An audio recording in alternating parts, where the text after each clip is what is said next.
কোরআনুল কারীমের মধ্যে আল্লাহ তাআলা বলেন, ইয়া আইয়ুহাল্লাযীনা আমানু কু আনফুসাকুম ওয়া আহলিকুম নারা। আল্লাহ রাব্বুল আলামিন বলেন, হে ঈমানদারেরা, তুমি নিজে জাহান্নামের আগুন থেকে বাঁচো, অধীনস্থদেরকেও বাঁচাও।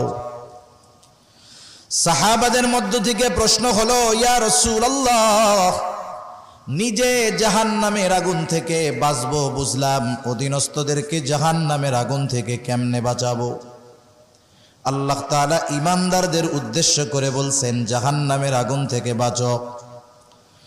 হযরত ওমর রাদিয়াল্লাহু তাআলা আনহু বলেন, ইয়া রাসূলুল্লাহ, আমরা ভালো কর্ম, নেক আমল করা, গুনাহ ত্যাগ করার মাধ্যমে জাহান্নামের আগুন থেকে বাঁচবো বুঝলাম, কিন্তু অধীনস্থদেরকে জাহান্নামের আগুন থেকে কেমনে বাঁচাবো বলেন তো? দুনিয়া